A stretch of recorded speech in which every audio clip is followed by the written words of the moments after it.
Fred Cary is a powerhouse entrepreneur who has founded over 10 companies and amassed billions in value. Today, he is focused on helping up and coming entrepreneurs get on their paths for success by finding their niches and remaining confident and steadfast along the way. Fred is renowned for making it his latest mission to provide guidance for entrepreneurs who want to succeed in business and helping them achieve a positive mindset and 10xing in their potential.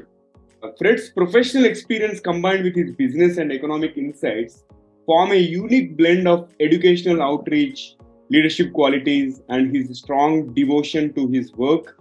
And his team has helped hundreds of brilliant entrepreneurs find their purpose and create their legacy. And he would love to share his ideas with our audience today.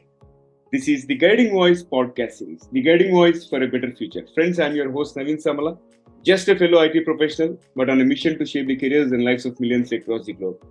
Through The Guiding Voice, successful leaders across the globe share their knowledge and wisdom with the world, and our audience will acquire more knowledge by tuning into our podcast for every minute than any other podcast in this space, because we drive conversations that matter and conversations that add value to your life and to your career. Thank you so much for joining me, and we are extremely pleased to have Fred part of our journey. Fred, I'm super excited to have this conversation and host you today.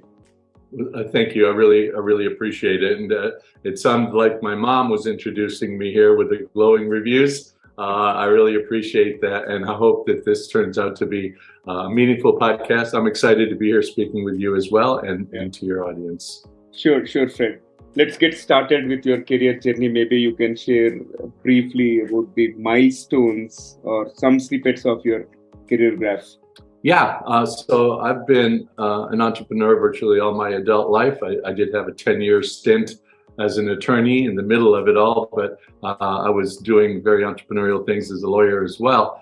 But basically, I started several different companies, ended up taking a company public, running another public company, having a couple of my companies acquired by public companies, and I grew one still private company. It's called Imagine Communications, that is now probably does about 800 million a year in revenue now. And we have employees on every continent. I'm really, it's like my child grown up. I really don't have anything to do with it anymore, but I'm very proud of it. And Ideapros, I started about 4 years ago I got to the point in my career where it's time to start giving back, and entrepreneurs need help, and I'm here to help them. Excellent. So I would like to know more about Ideapros, but we'll talk about it in a bit. And before that, I'm really keen on understanding top 3 things that have helped you to be successful in your professional life. So you want 3 things. So the top 3 things that really helped me are, number 1, don't build what you want. Don't build what you like. Don't build what you think everybody's going to love. Do your research. When you start a company, when you're an entrepreneur and you want to go on to a new venture, find out what your customers are going to want, who they are and what they're going to want, and build that. The first couple times I did things, I focused on me. Wow, this is a great idea. My mom thinks it's a great idea. Everybody I know thinks it's a great idea. It must be a great idea.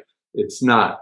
Find out the people are going to open up their wallet and give you money. Find out what they want and build that. That's the very first thing.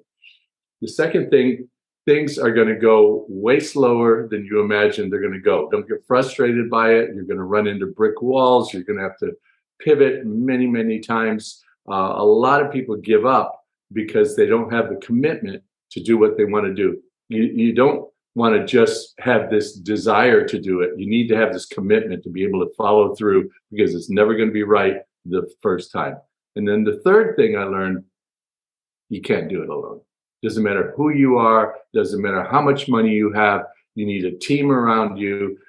Start out with people that are close to you, that will work for free for a little bit of stock, and then build out from there. But there's nobody that can do it alone. And as an entrepreneur, the worst thing you are is a leader, because you're trying to do everything by yourself. You're we call a one-armed paper hanger. My dad used to use that phrase, and it's probably not a great phrase to be using, but it really gets the point across. It's an impossible job to do it yourself. lean on others, surround yourself with people smarter than you in their own specialties. And you got those three things, you got it. Absolutely resonate with you. You can't do it alone, and things go slower than expected. And don't build what you want. We need to do enough research. And this takes me to my next question, Fred. What are some toughest lessons that you have learned in your entrepreneurship journey? Are there anything which came as an obstacle kind of thing which you didn't expect at all? Yeah, the toughest things are all along the lines of the three things I mentioned we have to do better. But I'll give you some examples. When I was 24, I had started a concert production company, and we had our very first concert. I had to pay every artist double what they normally charge. That's the only way they would work with me, because I was a kid, still had pimples, and the only way they would work with me is if I showed up with a suitcase full of money and gave double what they wanted. That very first concert, it rained. This was in Miami, Florida. It rained 16 inches that day, like a monsoon, and the concert had to be canceled. I was up all night dealing with just disasters and on different radio stations all night long. And the next afternoon, we had the concert. Half of the people didn't show up. I lost over $60,000, which in today's dollars is probably $500,000. And the lesson I learned is it's going to rain on your parade. You don't always know what's going to happen. You have to be able to prepare for the worst and survive the worst. One more example here to cut it a little bit short. I had another company called Boxlot, and we were supposed to have this new engineering project done. I had $8 million of investment in my company, and on the week we were supposed to launch it, my head of engineering told me, we have a major problem. It's going to be another 6 months before we can launch. I was running around trying to figure out what to do about that.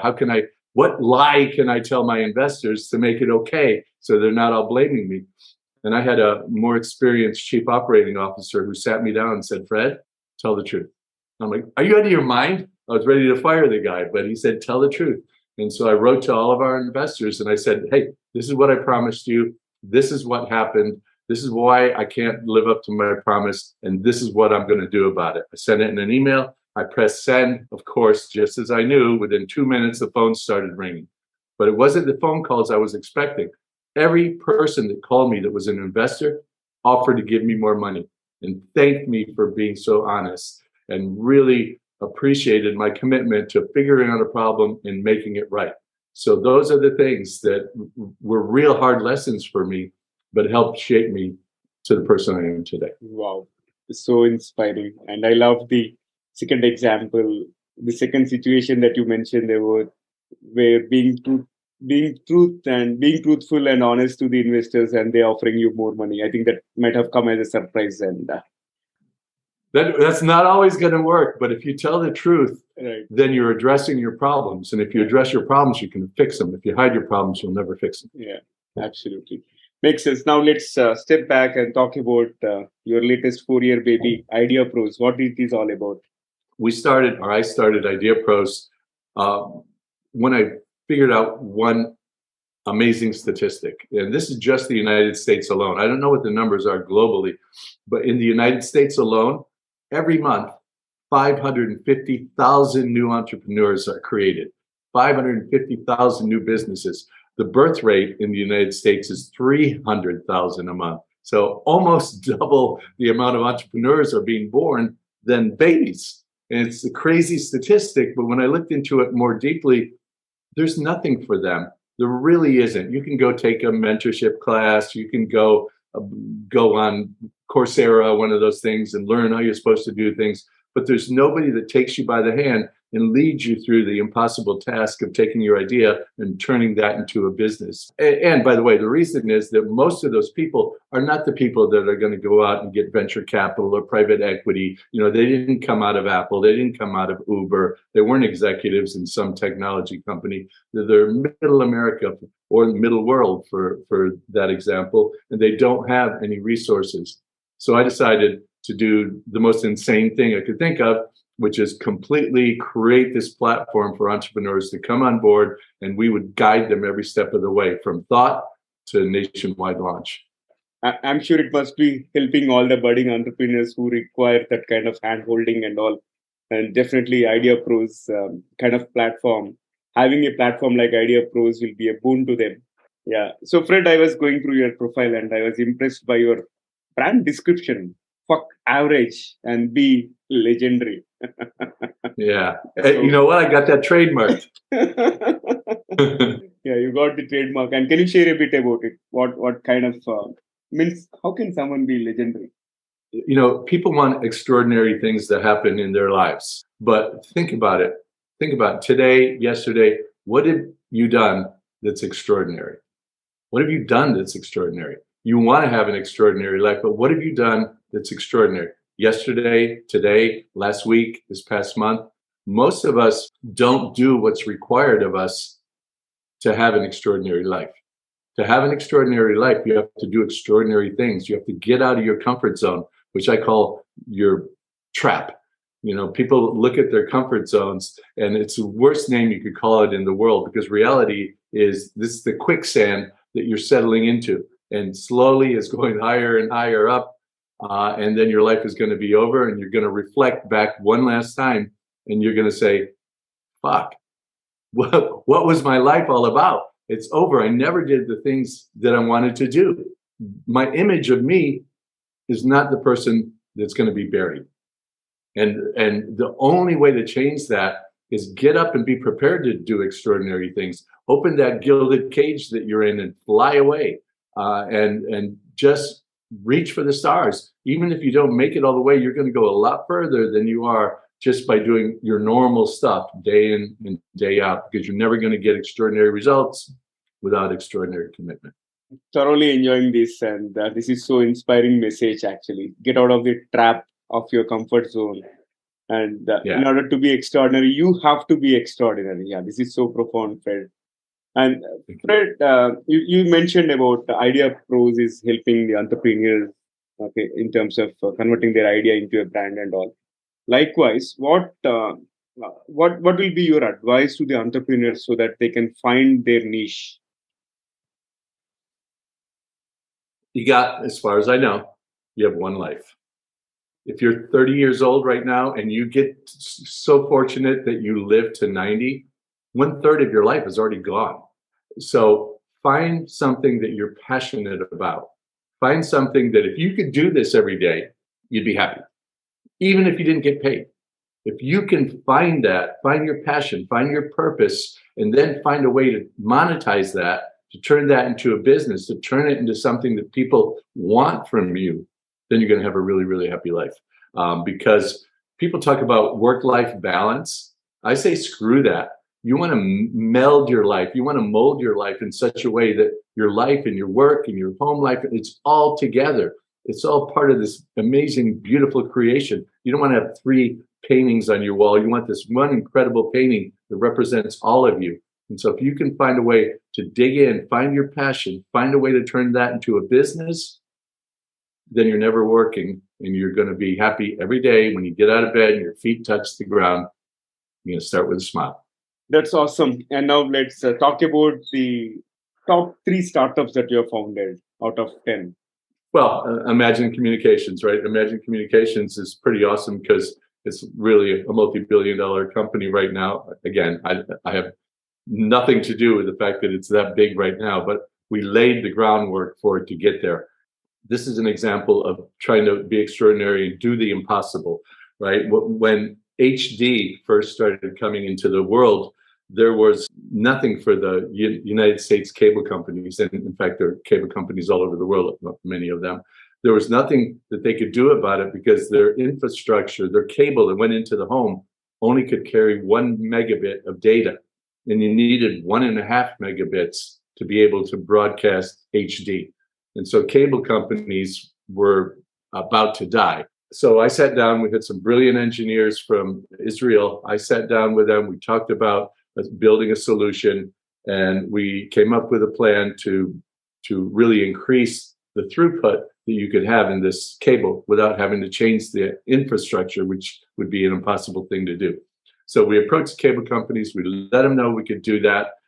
They were excited. We got back to the office and figured out how the hell are we going to do this? I mean, how are we going to do what we promised we're going to do? And the team sat down. Again, I had nothing to do with it other than providing sandwiches and coffee. But this group of brilliant engineers created a technology that not only allowed 1.5 to go through that thing, which would be a 50% increase, right? They got it up to 4 megs, so that this one pipe that used to hold 1 could now hold 4. That meant you could broadcast 2 HD signals and 1 standard definition signal into one household. The first year, $20 million in revenue, because the demand was so great. And again, it's a private company still. It was acquired, and it's doing incredible things. Over $50 billion in ad revenue every year runs through the systems. And as I said, they're on every continent. That's an incredible story. My Box a Lot story, which is the one where my company wasn't able to get the technology done right. Yeah. We had switched to a technology company. We made a hard pivot because we started out as an auction company right after eBay, and I could never catch up to them. Just couldn't. We had better auctions, a better website, better stuff on there. Never catch up to them. They had the momentum, and I was just way at the end of the race, even though there's only 2 people racing. So we turned into a technology company, and that's why this technology was so important. We were able to get it done. We got more investment dollars, and then we had this company called InfoSpace at the time. They came and they offered to buy us. I went up to their headquarters, and their CEO came into the room and said, I don't negotiate. I'm going to turn around on the whiteboard. I'm going to put a number on the wall, and I'm going to leave. And you got 5 minutes to decide whether you take the deal. So he goes up there and he's writing and writing and writing, and he walks away, and it's $125 million. And so I said, do I have to wait 5 minutes? So that was a good one too. And obviously the third one is Ideapros. We're getting ready to go public here in the next few months. We've really grown it. In the last 2 years, we've had 76,000 applications, and we've taken on 300 partners. Because of that, I'm now offering a lot of small packages. The packages we offered were really, really large, and you had to contribute a substantial amount of money. But now we have tons of free stuff, tons of things. So I learned how to be a real kick-ass entrepreneur for like $150. Learn whether your idea sucks or is great, and what to do to make it great for around $1,000. So we have all these price points for all these entrepreneurs that need help. So I'm really, really proud of that. And the executives that are starting to come in the company to work with me are people I don't deserve to be working with. They're really, really solid, top of their game folks that want to give back. And I think this is going to end up being my best company of all over time. Wow. All these are some great things. And did you ever imagine that they would scale so huge in terms of revenue and wherever they are right now? Only with the first 2 when I was still young and immature, and they never did scale to that level. You know, when you're in your early 20s and you go take a good meeting and you leave, you're like, get the champagne, party, and then the guy never takes your phone call again. So you have this unnecessary optimism when you're in your early 20s, which I guess is part of the reason you're bulletproof. But as we were growing them, I knew they had potential. And certainly the one went well beyond what our expectations were. But I know if you really understand what you're building, your competitors, the market opportunity, you can go and be a significant player. And every one of our 300 partners, we do that. We here's your idea. Okay, no, we got to move your idea over here. And this was the customer you want. No, we need these customers. And if you can get myopically focused on where the hole is, right? You got a great market that's large and growing, but there's a hole. That hole is the opportunity. If you can find that hole, you have a real chance of being significant in any market you want to go into. Yeah.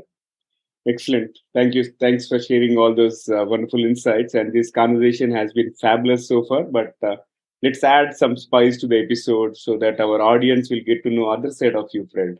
If you are okay. Okay. All right, Well, it depends on how spicy we want to get. it will be low to moderate spicy. That's assured from my side. Let me try the first one. What is the best dream in your life? Well, the best dream in my life is really unachievable, which would to wake up to a world in harmony where everybody gets a fair chance. You know, that's my best dream.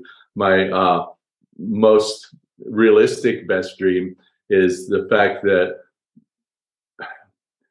more and more people are able to take advantage of the types of things that I offer. You know, on Instagram, I'm posting twice a day for free. My blog page on Ideapros is for free. My biggest goal in life is to change the lives of 10,000 people. That's my dream right now. That's my vision, to change them in some meaningful way. I mean, I'm not going to go recreate everybody, but maybe change their mindset, do a power shift, do a pivot to how they can have a better life. If I can do that for 10,000 people to the extent that they will in turn affect 1,000, and in turn those people will affect 100, Yeah. that's a billion people.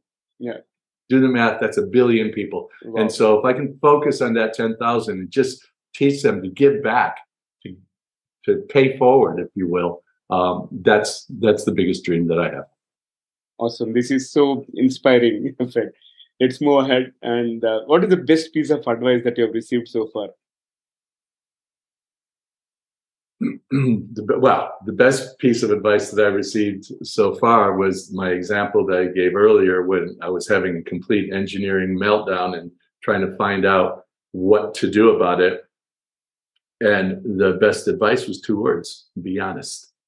You know, that's the best advice I've had. I've carried it forward. In fact, a lot of my posts talk about, you know, doing the right thing, even when it's the hard thing. And if you look statistically, you'll see the companies that lead by doing the right thing, by giving back, by trying to be green, by caring about their environment and their community, as well as their profit, they do better.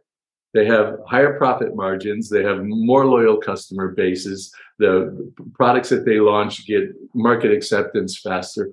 So I learned, be honest, do the right thing, and that leads to better results for you because you're giving better results to the people around you. All right. So moving ahead, can you describe yourself in just one word, Fred? Determined.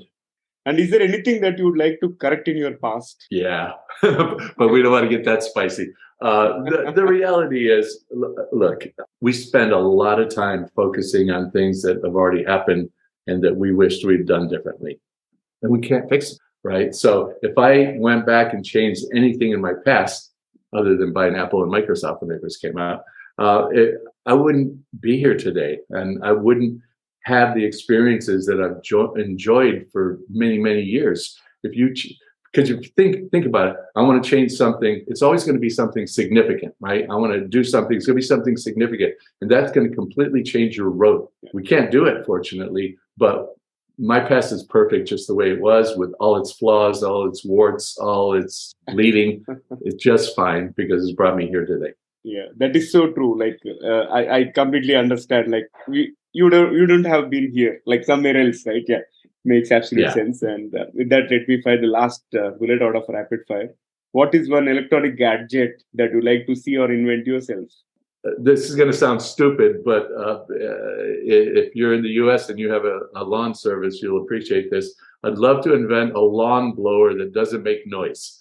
Because here in the US, when the lawn guys show up and you're sitting outside and you're relaxing and trying to have a drink, a beer or something, and these guys show up, it's insane how loud those things are. It's insane. And if I could find a way to make a silent one, the world would be a better place. Interesting.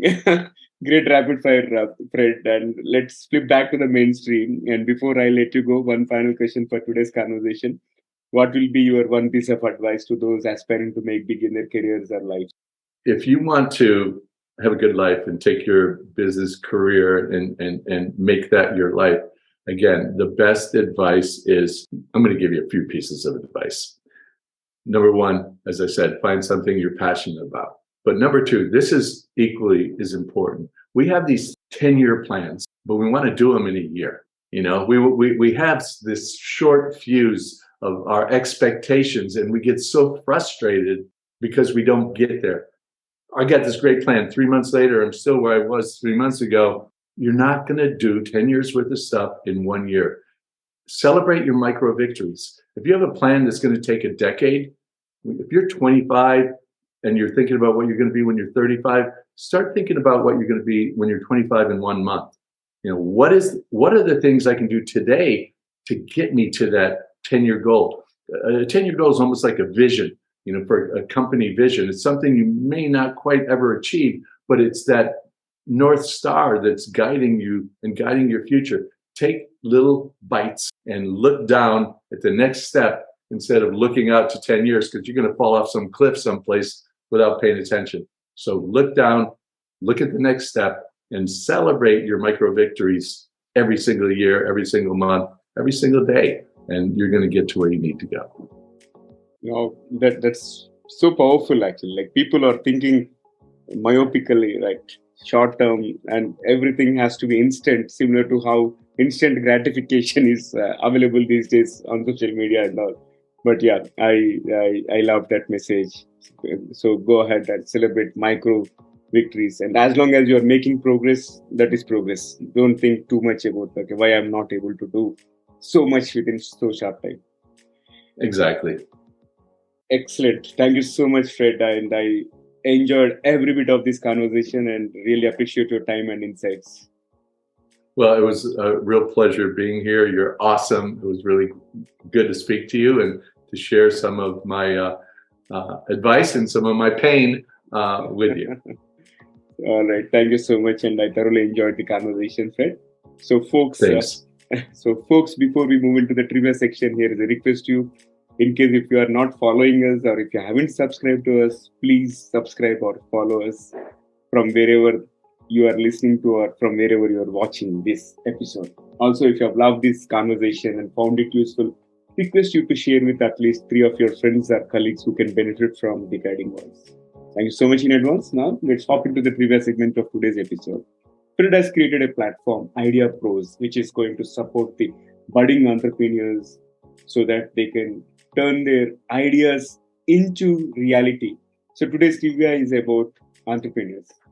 A fact is that bootstrapped startups exit sooner.